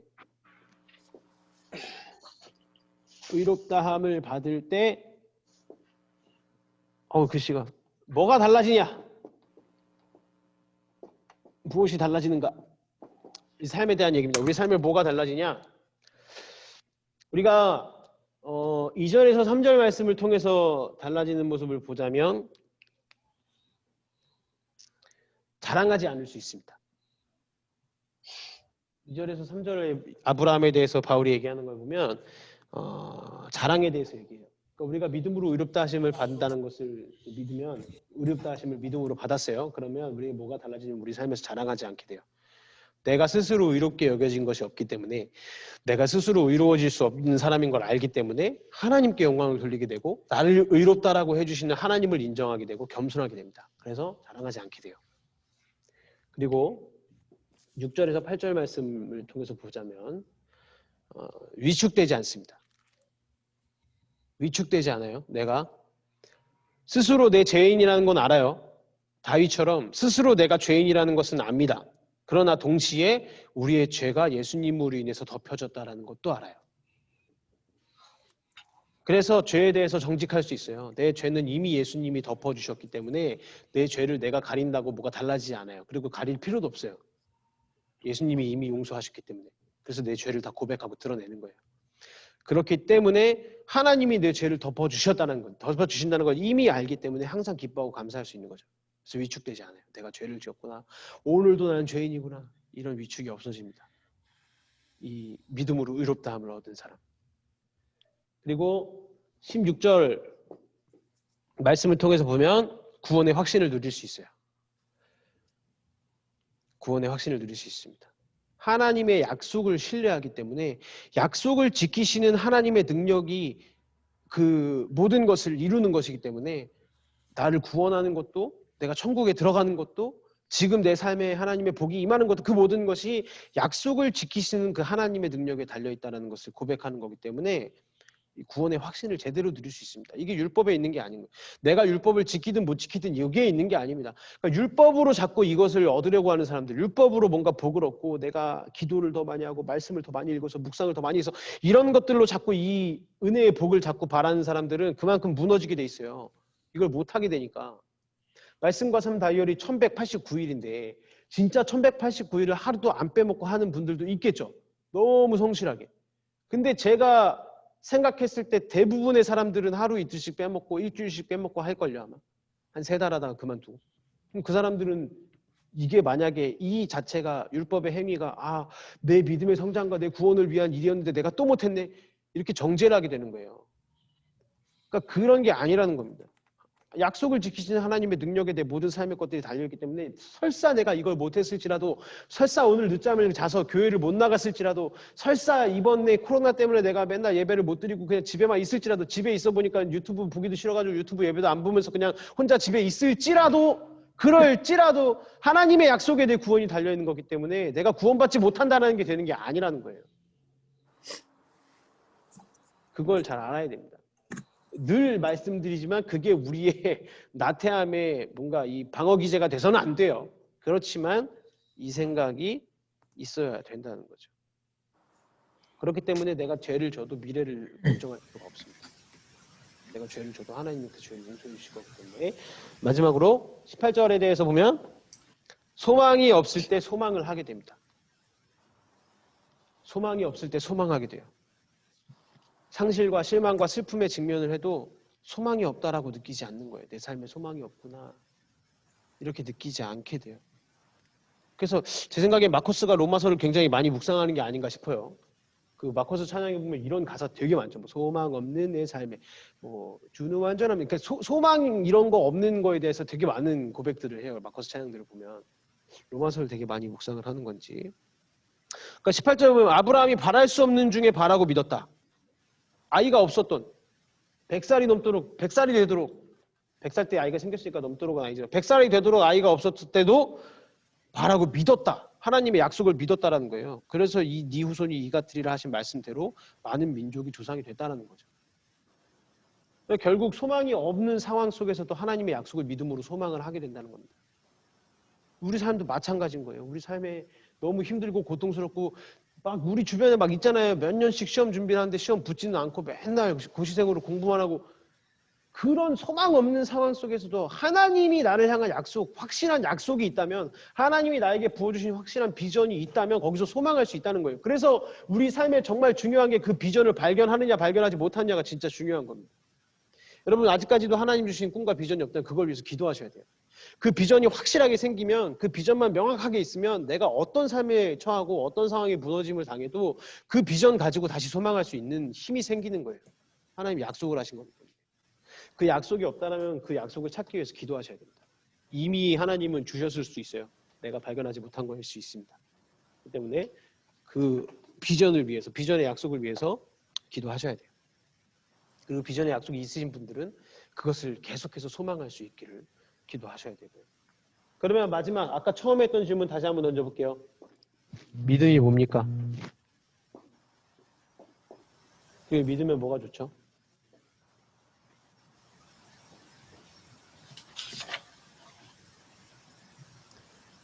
이 내용들을 배우고 나서 로마서 4장의 근거에서 우리가 말할 수 있는 믿음이 뭐냐? 믿음은 뭐냐면 그리스도의 죽음과 부활, 그리스도로 인해서 하나님이 모든 사람을 용서하시고 의롭다 하신다는 그 약속을 믿는 게 믿음입니다. 예수님을 통해서 하나님이 모든 사람을 용서하시고 그 모든 사람을 의롭다 하신다는 것을 그 약속을 믿는 게 믿음이에요. 줄이면 하나님의 약속을 믿는 게 믿음입니다. 우리의 믿음은 하나님의 약속을 믿는 거예요. 그 약속의 내용은 예수 그리스도의 죽음과 부활을 통해서 모든 사람을 용서하시고 의롭다 하셨다란 그 약속을 믿는 믿음이 믿는 것이 믿음입니다. 그리고 우리가 그것을 믿을 때, 그 믿음을 가질 때 뭐가 좋냐? 하나님이 그 믿음을 의로 여기시는 거예요. 로마서 1장에서 얘기했던 제일 가장 중요한 개념, 의. 하나님이 이 믿음을, 내가 그 하나님의 신실하신 약속을 믿는 그 믿음을 하나님이 나의 의로 여겨주시는 겁니다. 그렇기 때문에 그 약속을 믿는 사람의 삶은, 그 약속을 믿는 사람의 삶에는 평안이 있는 거예요. 하나님이 그 사람의 의로 여기시고 그 안에 은혜와 복을 부어주실 거기 때문에. 그래서 우리에는 자격이 없어도 이 믿음의 결과로 의롭다함을 얻기 때문에 하나님 앞에 의롭게 설 수 있는 겁니다. 이 믿음이 있어야겠죠. 그래야 하나님 앞에 의롭다함을 얻고 의롭게 설 수가 있는 거죠. 절대 내가 의로워질 수 없는 겁니다. 내 능력으로 의로워질 수 없고 내가 의로움을 만들어낼 수 없고 하나님이 나를 의롭다 여기셔야 내가 하나님 앞에 의롭게 설 수 있는데, 하나님이 나를 의롭게 여기시는 방법은 온전한 믿음, 하나님의 약속을 믿는 믿음, 그 믿음이 있어야 된다는 거. 이게 4장에서 담고 있는 복음의 내용이었습니다. 그러면 5장은 좀 더 간단하니까 빠르게 가볼게요. 5장은 4장의 내용을 좀 더 뭔가 좀 풀이해 놓은 거니까 파트 5는 하나님과 화평케 되다.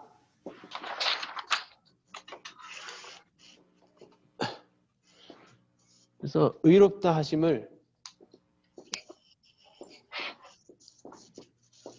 받은 유익,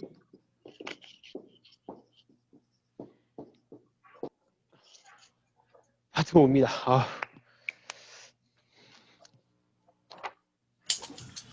자, 빠르게 가볼게요. 여섯 번째 질문은 바울이 의롭다 하심을 받으면 어떤 유익을 말하는가? 안 쓸게요. 이게 여섯 번째 질문이에요. 바울은 의롭다 하심을 받음의 어떤 유익을 말하는가? 그러니까 어떤 의롭다 하심의 유익이 뭐냐는 거죠. 어떤 유익을 말하는가? 의롭다 하심을 받으면 어떤 유익을 말하는가? 바울이 말하는 것은 화평입니다. 누구와의 화평일까요? 하나님. 예, 하나님과의 화평이죠. 하나님 필기하시느라, 그죠? 자, 하나님과의 화평을 얘기하는 거예요. 그러니까 이 의롭다함을 받음으로 인해서 하나님과 우리의 적대적인 관계는 끝난 겁니다. 그래서 이제 5장에서 누가 등장하는 거예요? 아까 얘기했던 아담이 등장하는 거죠. 아담이. 하나님과 우리 사이의 적대 관계는 우리가 의롭다 하심을 받음으로 인해서 끝났어요. 우리의 뭐 어떤 느낌이나 우리의 기분이나 우리 영적 상태에 달려있는 게 아닙니다. 이미 끝난 거예요. 이미 하나님과 나는 적대 관계가 아닌 거예요. 예수님이 십자가에서 죽고 부활하신 그 순간부터. 그것을 우리가 믿는 순간부터 하나님과 나는 적대 관계가 아닌 겁니다. 내가 오늘은 이렇게 했으니까 다시 하나님과 적대 관계가 됐고, 내가 한 달 동안 교회를 안 나가서 다시 하나님과 멀어져서 적대 관계가 됐고, 이거 아니에요. 관계가 멀어질 수는 있지만 이미 적대 관계는 끝난 겁니다. 우리가 서 있는 네, 그런 거예요. 넘어갈게요. 그러니까 하나님이 이 의롭다 하심을 받았으면 하나님과의 적대 관계가 끝났고 하나님과 이 인격적인 관계가 발전되기 때문에 이 의롭다 하심을 받은 사람은 하나님이 공감해 주시는 거예요. 공감하시네라는 찬양이 있죠. 우리가 하나님의 공감을 얻고 우리가 하나님의 그 마음을, 하나님이 우리의 마음을 이해하시고 하나님이 나에게 공감하시고 하나님이 나의 친구가 되어주시기 위해서는 내가 의롭다 하심을 얻어야 된다는 얘기죠. 그러니까 결국은 다 믿음이에요. 하나님의 약속을 믿으면 모든 게 다 그냥 게임 셋입니다. 그 하나님의 신실하신 약속을 믿으면 다 끝인 거예요. 그래서 바울이 행위가 아니라 믿음으로 구원받는다라고 얘기를 한 겁니다. 그 믿음이 그냥 단순히 내가 믿었어요 이게 아닌 거라는 걸 이제 오늘 배우면서 좀 알 수 있는 거겠죠. 그래서 의롭다 하심을 받음이 고난을 당할 때 차이를 준다고 바울이 얘기해요. 고난 당하는 사람에게 이게 의롭다 하심을 받은 사람과 못 받은 사람의 차이가 나타난다고 바울이 얘기를 하는데 무슨 차이가 있냐면 의롭다 하심을 받은 사람은 고난 중에도 즐거워합니다. 즐거워해요. 고난 중에도. 예수님으로 말미암아서 하나님 안에서 즐거워하는 거죠. 고난을 당할 때도 여전히 기쁨이 있는 거예요. 이 고난을 당하지만. 왜 그럴까요? 의롭다 하심을 받은 사람에게는 이 고난이 뭐가 되냐? 인내와 연단과 소망이 된다는 것을 아는 거죠. 아까 말했던 것처럼 소망 없는 삶에도 소망이 생기는 겁니다. 하나님의 약속을 믿기 때문에. 고난이 즐거운 거예요. 이 고난을 통해서 하나님이 나를 어떻게 훈련하실까? 아, 이 고난을 통해서 내가 또 성장하겠지?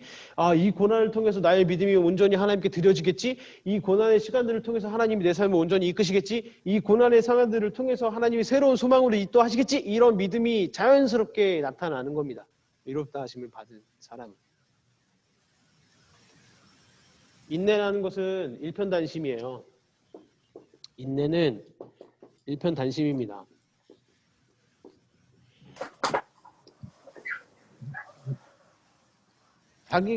고난은 중요한 것에 초점을 맞추게 하고 우리의 우선순위를 재조명하게 하는 거예요. 하나로 정신통일할 수 있도록. 우리가 고난을 겪을 때 이 의롭다 하심을 받았다라는 그 믿음이 있으면, 이 믿음을 가지고 있으면 우리에게 있어서 그 고난을 인내한다는 것은 일편단심을 불러일으키는 겁니다. 그러니까 내가 고난을 받는다? 그 막 힘들고 어렵다라고 생각하는 게 아니라 내가 좀 더 중요한 것에 초점을 맞추게 되고 그 고난을 통해서 내가 내 삶에서 쳐버릴 것들은 쳐내버리게 되고 그 고난을 통해서 내 삶의 우선순위를 재정립하게 된다는 거죠. 그럴 수 있다라는 거예요. 이 의롭다 하심을 받은 사람은. 그러니까 고난이 즐거운 일이 되는 겁니다. 내 삶에서 필요 없는 것들과 중요하지 않은 것들을 잘라낼 수 있는 시간이 되는 거고 중요한 우선순위를 재정립하는 시간이 되는 거기 때문에 이게 즐거움이 되는 거예요. 그리고 연단은 검증이에요. 검증. 연단은 검증이에요. 내가 직접 경험한 후에 갖게 되는 자신감입니다. 이 연단을 통해서 이 고난의 시간들로 내가 연단받아서 내가 직접 이걸 고난을 경험해보고 이겨내보니 자신감이 생기는 거죠. 그게 되는 거예요. 고난도 당해봐야 됩니다. 여러분 삶의 힘듦도 겪어봐야 돼요. 고난을 당해봐야 돼요. 고난을 한 번도 당하지 않은 사람은 나중에 고난이 찾아왔을 때 그걸 이겨낼 수 있는 힘이 없어요. 고난도 당해봐야 됩니다. 그리고 그 고난을 통해서 무너지고 넘어지는 게 아니라 그 고난을 통해 연단을 받아서 내가 검증하는 거예요. 내 자신감이 생기도록. 내가 이 정도 고난을 이겨내봤지? 그러면 똑같은 고난이 왔을 때 자신감 있게 이겨낼 수 있지. 이 자신감을 얻는 연단의 시간이 되는 겁니다. 의롭다 하심을 받은 사람에게. 이 눈이 열리는 거예요. 그냥 단순히 막 힘들고 지쳐서 막 죽고 싶은 게 아니라 이 눈이 열릴 수 있게 되는 겁니다. 소망의 성장을 이루게 되는 거죠. 소망의 성장. 고난을 통해서 소망의 성장을 이루게 돼요. 고난 뒤에 오는 하나님의 영광에 대한 확신을 갖게 되는 거죠. 약속하셨으니까. 약속을 믿으니까. 그게 되는 겁니다. 우리의 소망과 꿈이 어디에 있었는지 이 고난이 보여주는 겁니다. 내 소망과 내 꿈이 어디 있었는지. 만약에 고난 때문에 기쁨을 잃어버렸다면 그 잃어버린 것이 기쁨의 근거일 수 있어요. 내가 만약에 내 직업을 잃어버렸다. 내가 직장에서 잘렸다. 너무 힘들어요. 기쁨이 사라졌어요. 그러면 그 사람한테 그 소망은 직업이었을 수 있어요. 내가 너무 건강한 몸이었다가 어디가 아파졌어요. 막 허리 디스크 걸려서 허리가 너무 아파졌을 때 삶의 기쁨이 사라졌어요. 그럼 그 사람에게 있어서 소망은 그냥 삶의 어떤 건강이었을 수 있는 겁니다. 내가 막 몇백만 원씩 벌다가 몇십만 원씩으로 내 수입이 줄었어요. 근데 내 삶이 너무 기쁨이 사라지고 힘들어졌어요. 기쁨이 없어. 그러면 그 사람에게 있어서 돈이 소망이었을 수 있는 거예요. 그러니까 하나님이 소망이 되는 사람은 의롭다 하심을 받아서 하나님이 소망이 되는 사람은 삶의 어떤 변화와 어떤 고난과 이런 것 속에서도 기뻐할 수 있다는 겁니다. 힘들겠죠. 왜 안 힘들겠어요? 힘들 수는 있겠죠. 그러나 기쁨이 사라지지는 않는다는 얘기죠. 바울이 지금 이렇게 살 수 있다라고 이런 유익함이 있다라는 걸 설명해 주는 겁니다. 자, 7번째 질문. 우리가 고난당할 때 기억해야 할 것은 뭘까요?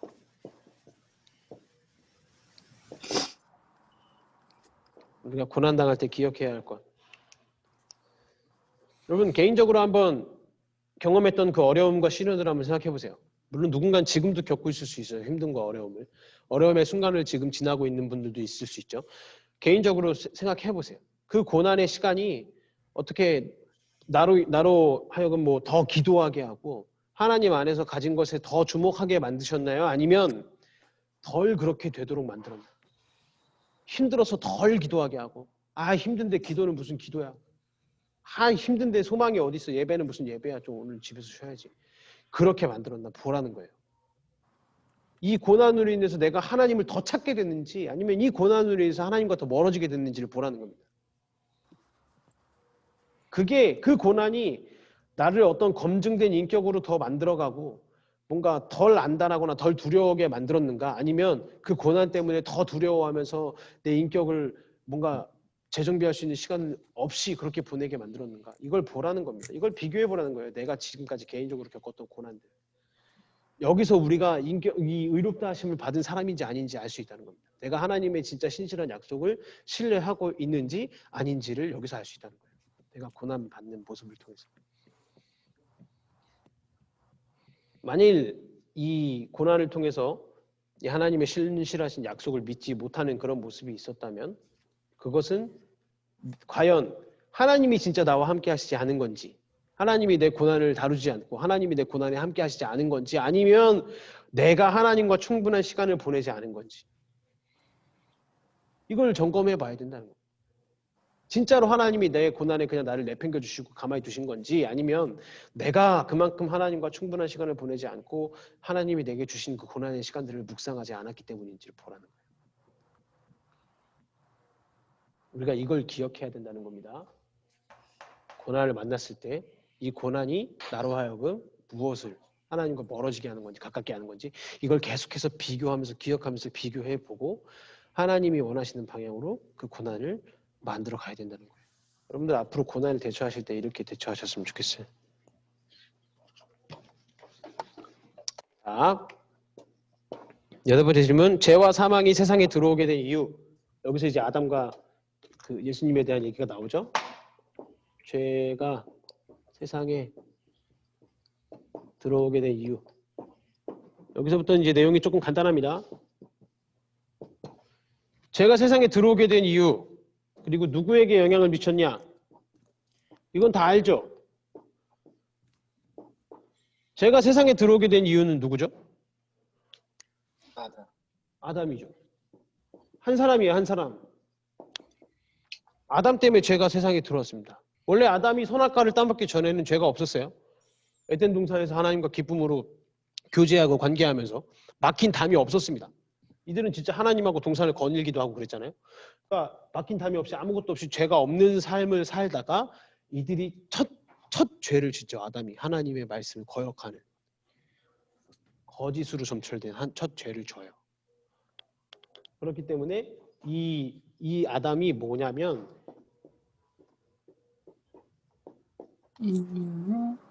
인류의 대표자가 되는 거예요. 대표자. 첫 사람 아담이 인류의 대표자로서 이 사람으로 인해 모든 세상에 악이라는 것이 들어오게 된 겁니다. 없던 곳에, 악이 없던 곳에 이 아담의 죄로 인해서 악이라는 것이 이 세상에 확 들어와 버린 거예요. 그래서 모든 악들이 퍼져나가기 시작한 겁니다. 자, 아담을 통해서 세상에 들어왔고 그게 누구한테 영향을 미쳤어요? 모든 사람. 네, 모든 사람이요. 다. 한 명도 빠짐없이 모든 사람에게 다 이 영향을 미친 겁니다.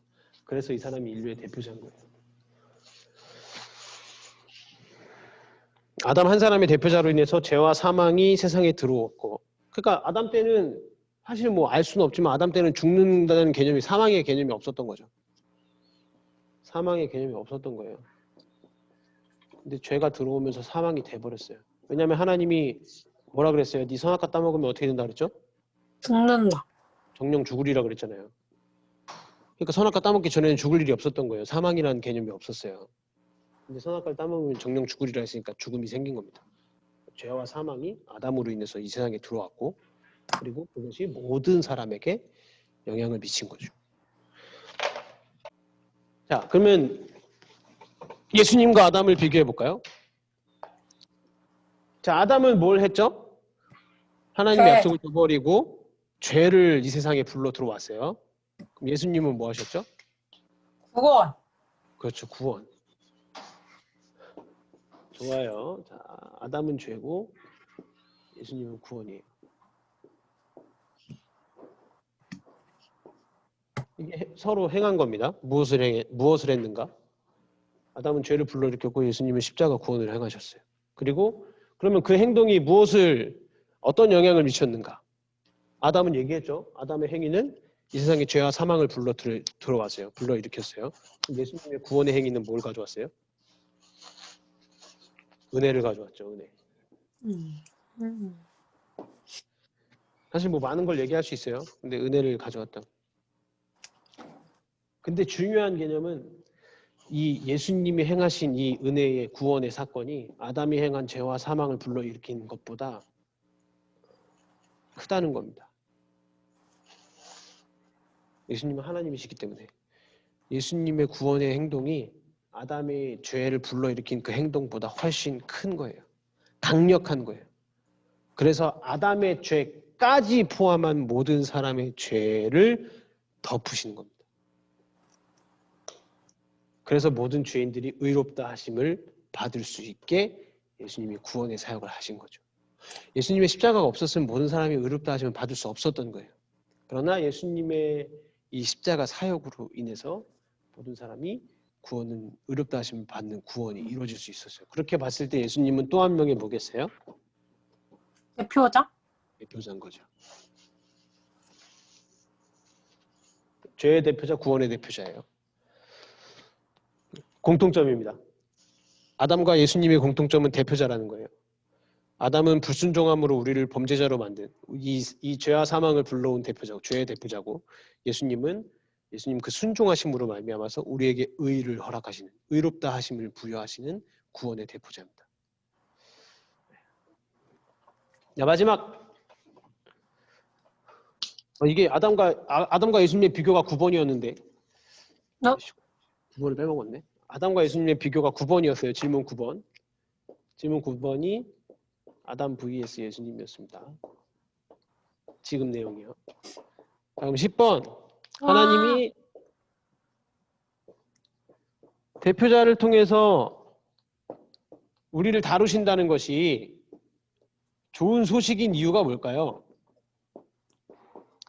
굳이 이 대표를 세우셔가지고 아담 한 명 때문에 온 세상에 죄와 사망이 들어오게 하시고 굳이 한 명을 세우셔서 그 사람이 모든 걸 다 뒤집어 씌워가지고 쓰게 해가지고 그 사람으로 인해서 구원을 했다. 이게 우리한테 좋은 소식이 되는 이유가 뭐냐?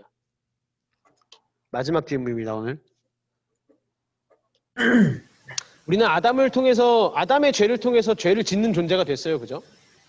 아담의 죄가 있었기 때문에 죄와 사망이 이 세상에 들어왔고 모든 인간이 죄에 대해서 인식을 하게 되고 죄를 받아들이게 돼서 죄를 짓게 됐어요. 아담 한 사람 때문에. 예수님이 우리의 대표자가 되시면서 우리는 생명을 얻게 됐죠. 죄와 사망의 길에서부터 생명을 얻게 됐습니다. 예수님이 순종하심으로 우리를 대표하셨고 하나님께서는 어떤 이런 예수님의 순종을 아까 의롭다 하심, 내 믿음을 의롭다라고 여겨주셨다. 나를 의로운 사람으로 바라봐 주셨다. 똑같아요. 예수님의 순종으로 인해서 그걸 우리의 순종으로 보신다는 거예요. 예수님을 믿을 때. 예수님이 우리를 위해서 모든 사람을 위해서 순종하셨어요. 그죠? 그것을 믿는 사람은 하나님이 예수님의 순종을 그 사람의 순종으로 보신다는 거예요. 그러니까 그게 우리한테 좋은 소식인 거예요. 우리가 순종하지 못하고 우리가 순종할 수 없고 우리가 그 죄의 생명의 길로 가는 그 구원의 길까지 가는데 우리 막 순종하지 못할 수 있어요. 그러나 하나님이 우리를 순종자로 보시는 순종하는 사람으로 보시는 이유는 예수님이 우리를 위해서 순종하셨기 때문에 우리가 그것을 믿으면 하나님 우리를 순종하는 사람으로 우리의 순종으로 봐주신다는 거죠. 제 설교에 되게 많이 등장하는 내용은 거의 똑같습니다. 예수님이 그것을 대신하셨다면 예수님이 그것을 하심으로 나를 사랑하셨다면 내 삶의 것들이 다 새롭게 해석되는 거예요. 예수님이 나를 위해서 순종하셨다면 하나님이 그 순종을 인정해 주셨다면 내가 그것을 믿는다면 예수님의 순종이 나의 순종이 되는 걸로 하나님이 봐주시는 겁니다. 그래서 우리한테 그게 좋은 소식이 되는 거예요. 혹시 여러분 중에 내가 진짜 하나님한테 사랑받고 있고 내가 구원을 받았는지 확신이 뭔가 사라졌다. 아, 옛날엔 진짜 확신이 있었는데 좀 그게 뜨뜻미지근했다. 아니면 아직까지 잘 모르겠다 하시는 분이 있으면 5장 5절에서 8절의 말씀을 보세요. 5장 5절에서 8절이 소망이 우리를 부끄럽게 하지 아니하면 우리에게 주신 성령으로 말미암아 하나님의 사랑이 우리 마음에 부은 바 되미니 우리가 아직 연약할 때에 기약대로 그리스도께서 경건하지 않은 자를 위하여 죽으셨도다. 의인을 위하여 죽는 자가 쉽지 않고 선인을 위하여 용감히 죽는 자가 혹 있거니와 우리가 아직 죄인 되었을 때 그리스도께서 우리를 위하여 죽으심으로 하나님께서 우리에 대한 자기의 사랑을 확증하셨느니라. 이미 내가 그렇게 느끼고 못 느끼고에 상관없이 내가 그 구원을 확신하고 내가 뭔가 뜨뜻해지는 것, 이 모든 내 감정과 느낌과 내 상황에 상관없이 이미 예수님의 구원은 이루어진 사건이에요. 이미 역사적으로 확실하게 이루어진 사건이고 그 구원이 내게 이미 임한 거기 때문에 내가 뭐 언젠가는 좀 의심할 수 있고 막 그런 게 상관이 없습니다. 이미 하나님은 날 사랑하고 계신 거예요. 이미 하나님은 날 구원의 길을 열어주시고 계신 겁니다. 그게 구원 예수님의 십자가죠. 내가 느끼든지 느끼지 못하든지 내가 그 십자가가 안 느껴지든 이미 내가 받았고 이미 벌어진 사건이고 역사적인 사건입니다. 나를 위해서 일어나요. 그다음에 이 의롭다 하심을 받는 것의 유익을 우리가 믿고 그에 따라가서 살아갈 이유는 충분한 거죠. 이미 예수님이 그렇게 하셨기에. 그것이 나에게 소망이 될 수 있는 겁니다. 그래서 하나님과 화평을 누리고 친구를 교제하고 만날 것들을 좀 고대하시면서 사셨으면 좋겠어요. 하나님과 교제할 것들을 기대하시고 내 삶에 하나님과 교제할 때 하나님과 관계했고 이 의롭다 하심을 받을 때 얻을 수 있는 그 유익들에 대해서 여러분 기대하시면서 그것을 바라보고 하나님의 약속을 믿으면서 살아가셨으면 좋겠습니다. 그 큰 고난과 환난에 어려운 상황에 처하신 청년들도 있으시면 3절 4절 말씀 또 보세요. 우리가 환난 중에도 즐거워하나니 환난은 인내를 인내는 연단은 소망을 이룬다. 아까 다 설명드린 부분입니다. 고난은 인내와 연단과 소망의 성장 기회가 될 수 있는 거예요. 기쁨의 원천은 내 상황이 아니라 내 삶의 모습이 아니라 예수님을 통해서 하나님에서 가지고 있는 모든 것이 내 기쁨의 근원입니다. 그래서 쾌락도 우리의 기쁨이 되는 거예요. 하나님 안에서 있는 모든 것이 예수님을 통해서 오는 기쁨이기 때문에 모든 기쁨의 근원을 예수님으로 삼으면 그 어떠한 것도 내게 기쁨이 될 수 있는 겁니다. 그런 믿음으로 복음의 새로 능력을 가지고 그렇게 좀 살아가는 청년들이 됐으면 좋겠어요. 한 주간 또 그렇게 사셨으면 좋겠고. 질문 있으신가요? 아니요. 네, 감사합니다.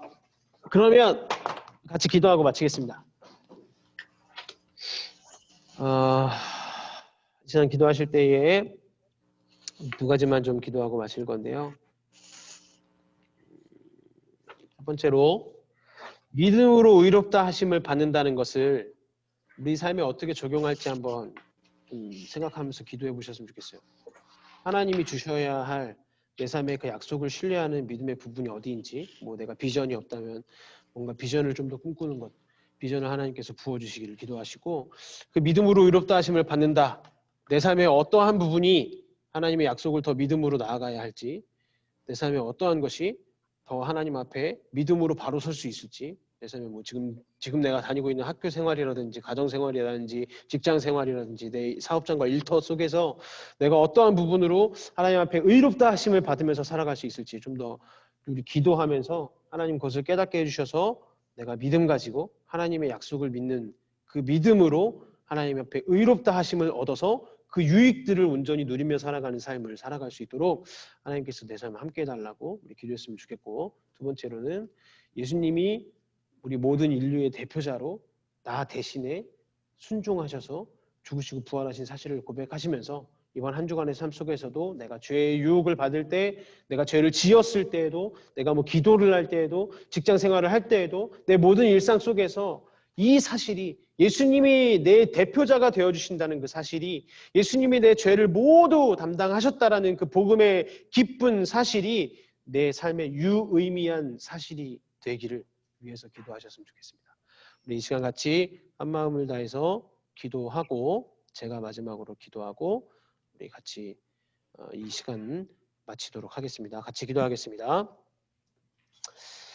하나님 이 시간 가운데 기도하면 기도하는 하십니다. 것을 주님 저희 비전을 그래서 위해서 주님의 그 기도합니다. 네, 바라보면서 우리 하나님 오늘도 복음에 대해서 네, 주님 네, 깨닫게 하시고 처음 하나님을 만났을 때부터 오늘 이 시간 우리의 저희 마음을 비전, 저희 길을 할 때에 위해서 하나님 우리의 마음을 다해 고백하고 주님의 복음의 능력을 다시 한번 저희 길을 순종함으로 알지 못하고 믿음으로 고백하며 하나님의 나아갑니다. 비전을 알지 믿음으로 못하는 의롭다 하심을 하나님께서 나에게 주님을 허락해 주신다는 믿으면서 사실을 하루하루 고백하게 걸어가는 하시고 것이 하나님 내 삶이 하나님의 어떻게 나아갈 하지만 때 어떤 부분에서 어떤 하나님 자리에서 어떤 상황에서 주님의 어떠한 약속을 역할을 믿음이 통해서 필요한지를 하나님의 돌아보게 나라를 하시고 이루어가고 깨닫게 하셔서 세워가는지 하나님께서 나를 우리가 믿음으로 정말 알고 의롭다 있는데 하심 여전히 믿음으로 20대를 의롭다 알지 하시는 그 못하는데 은혜를 누리게 첫 하시고 번째 그것이 보내고 내 삶에 있습니다. 펼쳐질 때에 내 삶에 유익되는 간절히 부분을 기도하기는 온전히 누리며 하나님께서 살아갈 수 우리 있는 세울 그래서 준비 고난과 환난 우리를 중에도 통해 힘듦과 어려움 이루어갈 속에서도 줄 일들을 기쁨으로 내 알고 삶을 이어나갈 수 있는 그리고 그 복음이 길 주는 위에 기쁨과 저의 즐거움으로 도발이 있길 내 삶을 원하며 온전히 살아갈 수 있도록 주님 우리의 삶을 붙잡아 주시고 역할을 해나가기 그래서 인도해 주시기를 원하지만 간절히 여전히 소망합니다. 알지 주님이 못하는 나의 저의 모든 마음이 죄를 있습니다. 대신 짊어지시고 주님, 저의 귀를 열어 주님의 주셔서 음성 내 듣게 삶을 하시고 구원하여 내셨음을 내가 저의 눈을 믿음으로 열어 주님의 바라보면서 길을 지금 이 바라보게 격분의 하시고 한 주간 삶 주님, 속에서 저의 내가 직장 생활을 할 때에도 내 머리를 주님 사업장에서 삶을 살아갈 때에도 머리에 내 학교 죄와 생활에도 난처를 내 닦아 가정 주셔서 생활에도